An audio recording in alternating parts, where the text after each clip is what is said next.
Olá pessoal, eu sou Rafael Tuquinha, da Fiel Forza, torcida aqui do Corinthians, que é organizada aqui em Orlando. Isso aqui vai ser um vídeo pós-jogo da partida que aconteceu na Neoquímica Arena, nessa quarta-feira, Corinthians 2, Barcelona 0, pela preliminatória da Copa Libertadores, e também uma espécie de um pré-jogo para o primeiro jogo da final, que vai ser entre Corinthians e Palmeiras nesse domingo lá na Neoquímica Arena também. Mas antes de falar do jogo, eu quero só falar algumas coisinhas que eu queria ter falado no outro vídeo. Primeiro de tudo, nós temos que fazer uns agradecimentos para todo o pessoal que, mais uma vez, todo o pessoal que participou da nossa festa do churrasco no jogo agora contra o Santos. Foi incrível. Eu quero agradecer ao Paulo Guilherme, ao Pedro e a Carolina que ajudaram com os vídeos que eu coloquei aqui no YouTube da festa que a gente fez. Muito obrigado pelos seus vídeos. Espero que vocês apareçam no churrasco que a gente vai fazer agora nesse domingo. E que vocês gravem mais vídeos também. Se vocês me deixarem usar os seus vídeos, eu vou continuar fazendo mais vídeos da nossa festa, ok? Outra coisinha. Eu queria também dar um alô especial para algumas pessoas. O primeiro é o DJ Bruno. Ele é da Fiel lá de Chicago. Da Fiel de Chicago, que ele está começando um movimento com a torcida corintiana lá em Illinois, na cidade de Chicago, né? Ele tem o canal dele também, eu vou deixar aqui o canal dele aqui no link do YouTube. Então, se você quiser, você vai ver lá os vídeos dele, também faz a mesma coisa que nós, pré-jogo, pós-jogo, dá opinião sobre um monte de coisa. Então, se você está interessado lá e dar um pulinho lá no canal dele, ele também tem Instagram, então você pode ir lá dar uma força para ele. Também eu quero agradecer o Guilherme de Prado e o Luan Rocha. O Guilherme de Prado, ele tem um canal chamado Card Corintiano. Ele está no YouTube, ele está no Spotify, ele está no Instagram, um monte de redes sociais. Então ele está colaborando também com a gente aqui da Fiel Forza. Então, se você estiver interessado em participar do podcast que ele faz no dia pós-jogo e o pré-jogo. Ele deve estar fazendo um pré-jogo agora sábado, antes da partida contra o Palmeiras. Então, se você quiser lá, ele está no nosso grupo da Fiel Forza, manda lá o seu áudio para ele e ele vai colocar lá seu áudio para dar sua opinião, para falar do time, falar o que você acha, quanto você acha que vai ser o jogo, o que você gosta, o que você não gosta, tem muitas outras coisas. E o cara que colabora com ele é o Luan Rocha, que acabou de fazer aniversário, fez aniversário agora quarta-feira, no dia do jogo. E eu não esqueci de falar, dar parabéns para ele. Ele agora fez, acho que 37 anos, tá? Então, parabéns aí pro Luan Rocha. E o DJ Bruno também acabou de ter um filho. Ele tem um filho agora semana passada, acho. Ele nem pôde ver os jogos do Corinthians porque ele estava no hospital lá com o filho dele. Mais um corintiano, mais um no bando de loucos que vai fazer parte da nossa torcida. E por último, eu quero dar um agradecimento também, dar um alô pro Hector Almagro. Ele é um cara que eu falo bastante com ele lá no WhatsApp. Ele tem muitas opiniões sobre uma variedade de assuntos, mas ele fala bastante do Corinthians também. Então, Hector, se você está vendo esse vídeo, um abraço especial para você. Outra coisinha, se alguém está interessado em saber o que era aquele pôster e aquela bandeira que eu tinha atrás de mim no vídeo passado, o pôster era um pôster dos Rolling Stones e a bandeira era do Chicago Blackhawks, que é o meu time de hockey. Eu gosto de hockey, gosto de futebol, NFL, basquete e hockey. Então, o Chicago Blackhawks é o meu time de hockey, que tá uma merda também, né? Vai jogar agora daqui a pouco, então eu vou gravar esse vídeo rapidinho para ver o jogo deles, mas eles não estão indo bem, infelizmente. E também, outra coisa que eu queria falar é que nesse domingo, aliás, não nesse domingo, no sábado, agora vai ter o jogo da final do da Supercopa Feminina, que vai ser entre Corinthians e São Paulo, lá no Morumbi. Eu não sei a hora que vai ser, mas você pode procurar no YouTube, no Instagram, online.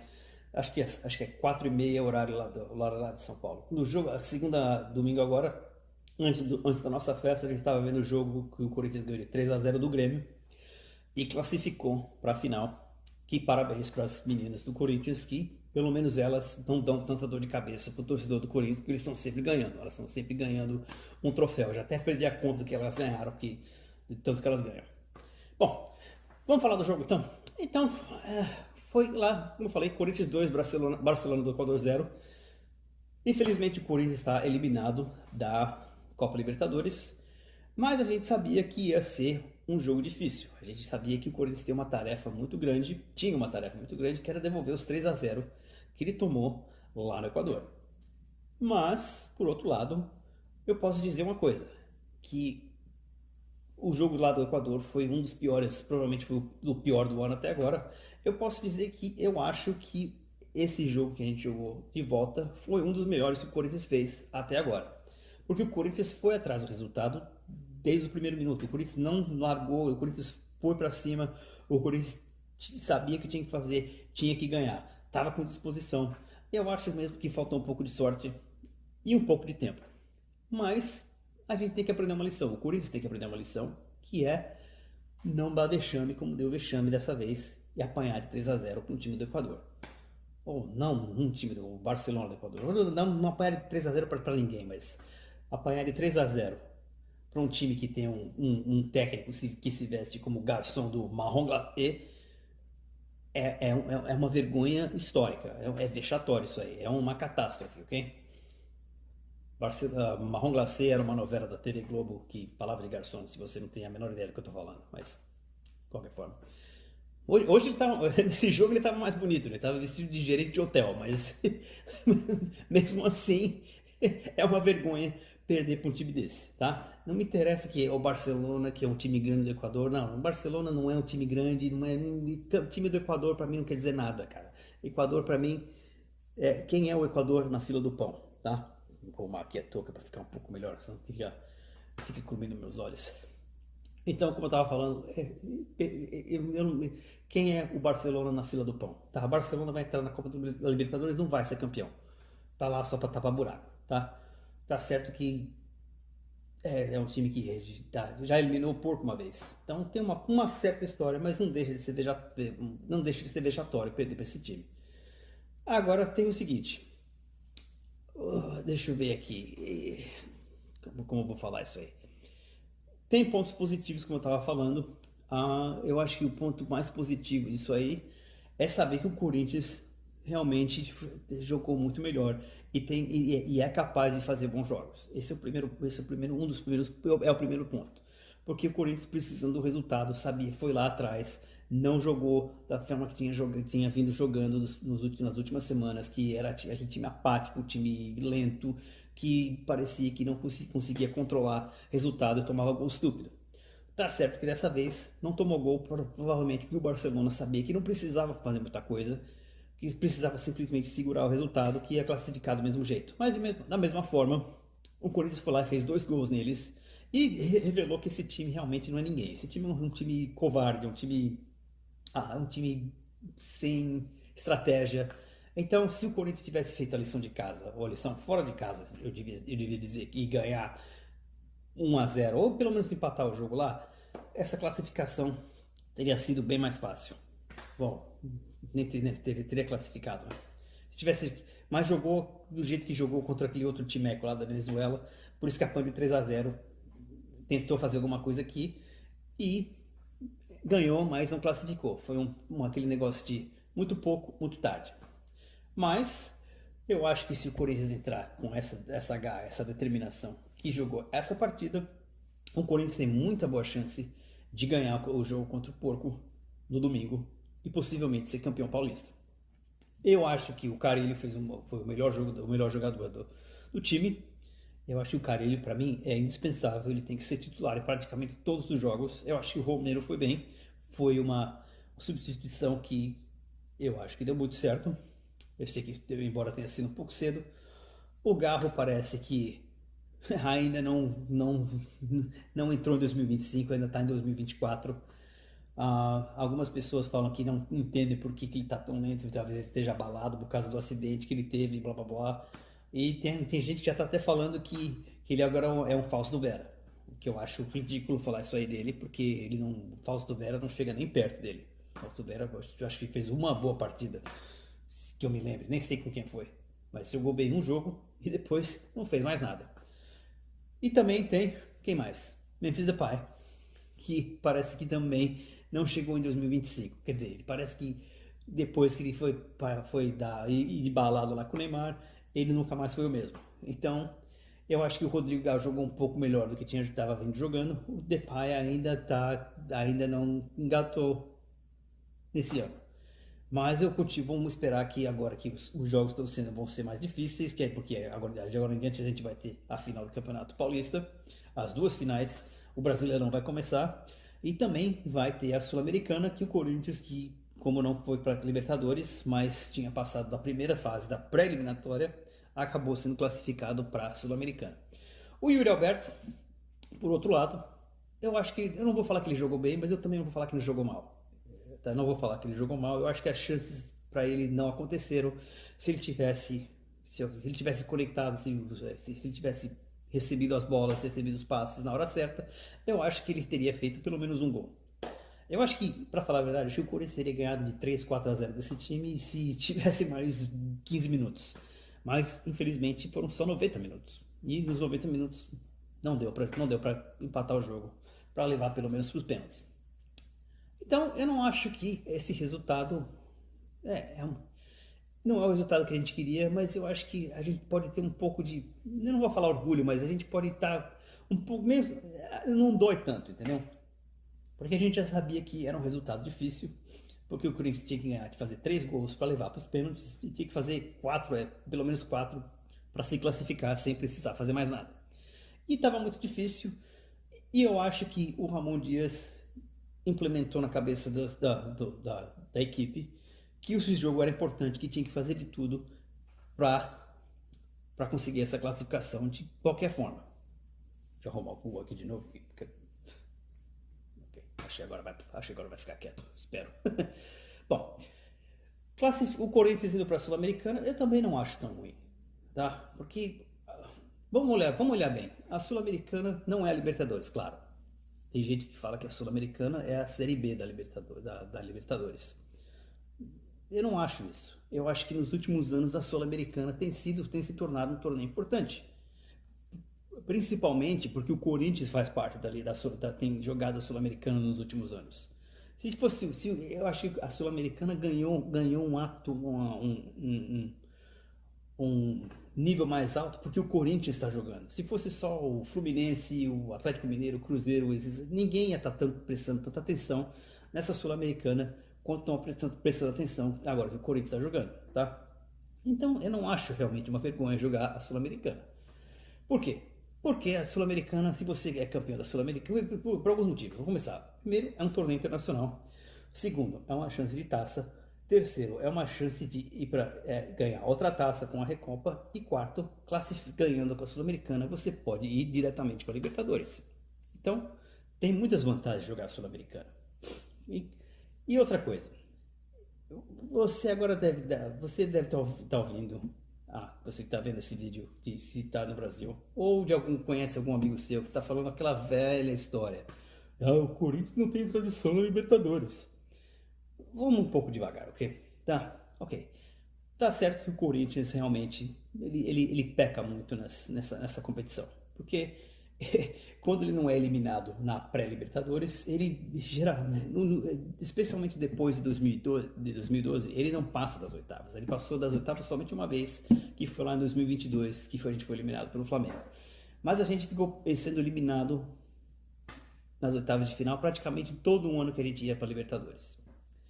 Tá, certo. Sim, o Corinthians peca muito. 2013 a gente lembra por causa daquele canalha, daquele amarelo. Eu não preciso falar essa história pra você, porque você lembra o que aconteceu. E por mais que você não queira lembrar, você vai ficar lembrando disso provavelmente pro resto da vida. Ou até pelo menos o Corinthians ganhar uma outra Libertadores, tá?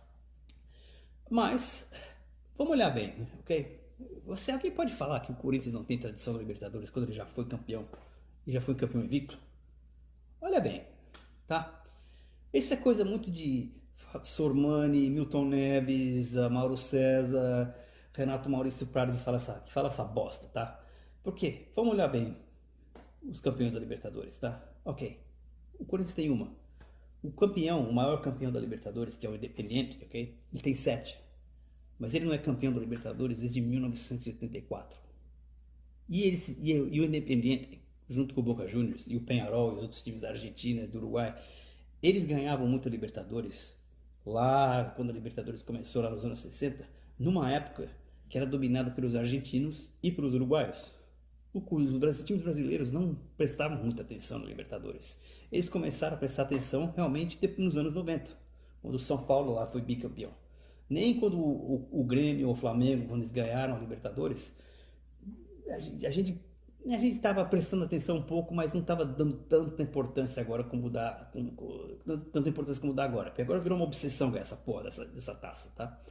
Então, ok. Vamos olhar direitinho também os times do Brasil. O, o Corinthians tem uma, o São Paulo tem três, o Flamengo tem três, o Palmeiras tem três. Bom, então eles têm tradição? Peraí. Eu tenho uma só, você tem três. Ok, legal. Eles tratam essa Libertadores agora como se fosse um vestibular. Se você não classifica, se você não entra no vestibular, você não presta, você não sabe nada, você é estúpido. Se você não entra na Libertadores, seu time não presta, seu time é uma bosta, blá blá blá blá. Ok. O ano que a gente foi eliminado pelo Tolima, a gente foi campeão brasileiro, tá? E no ano seguinte a gente foi campeão da Libertadores invicto. Mas vamos olhar bem a trajetória dos times do Brasil. Como eu falei agora há pouco, muitos times têm 3 títulos, mas tem só 3 títulos. Não tem 10, não tem 7, não tem 15, não tem 20. Tem 3. O Corinthians está atrás por 2 títulos. O São Paulo tem tradição da Libertadores? São Paulo não ganha a Libertadores há 20 anos. Provavelmente não vai ganhar esse ano. Cadê a tradição do São Paulo para dar título? Eles pensam que entrar na Libertadores já é favorito, já tá com a mão na taça? É só. Não, não é. Santos tem 3 Libertadores.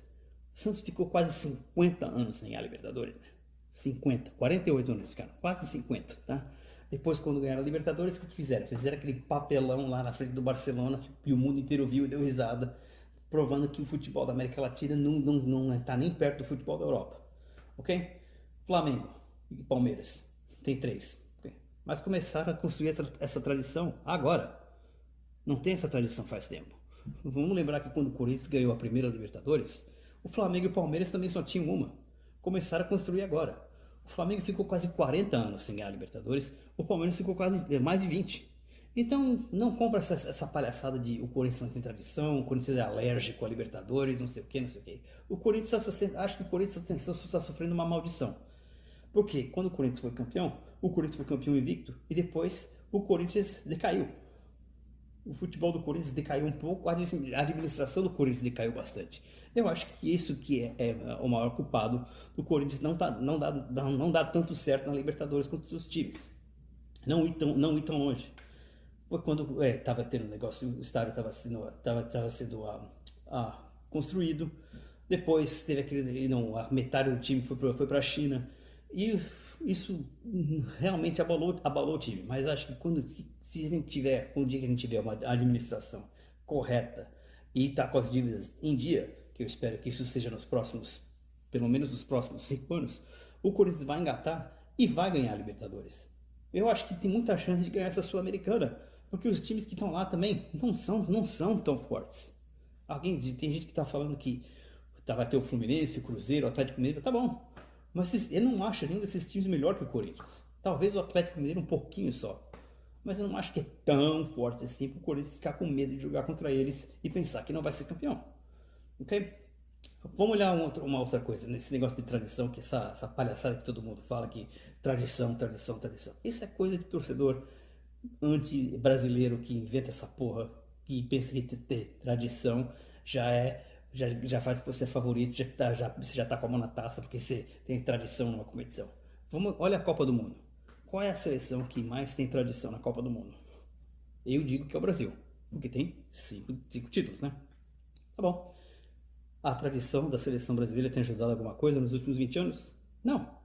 Nas últimas 3 Copas do Mundo, foram 3 fracassos, foram três derrotas trágicas. Principalmente o 7-1 da Alemanha que o Brasil tomou dentro do Mineirão, no próprio país.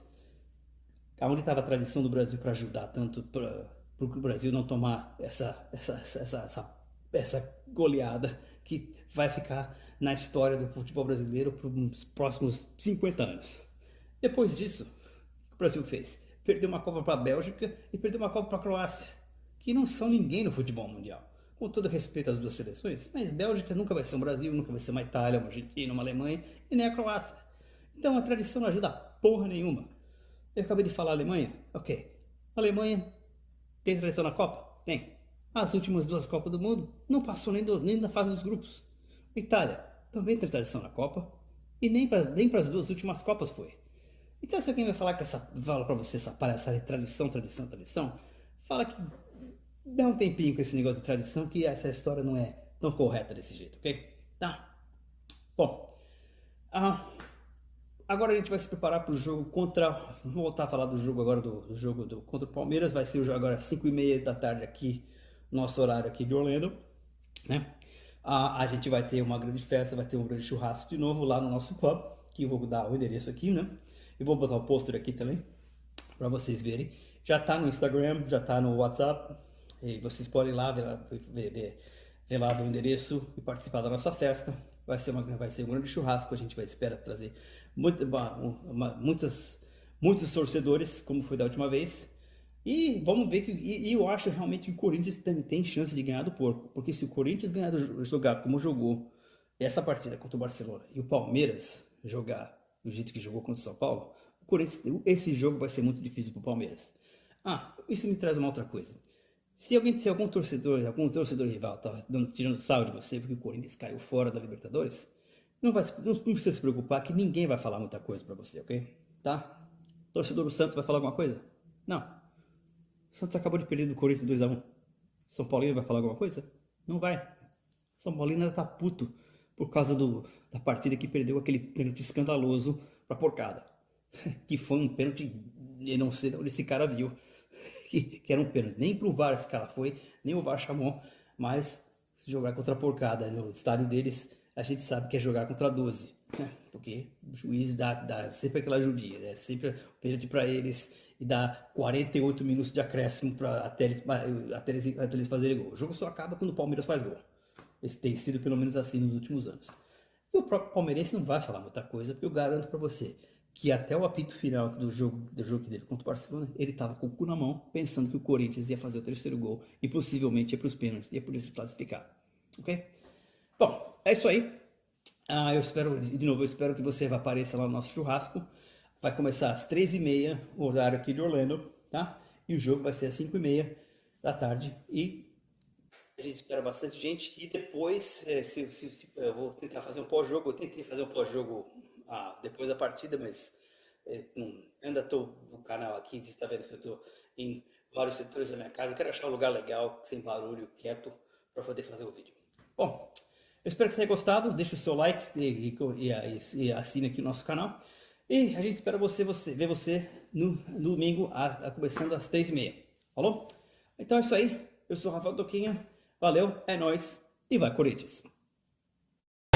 Salve o Corinthians, o campeão dos campeões, eternamente dentro dos nossos corações.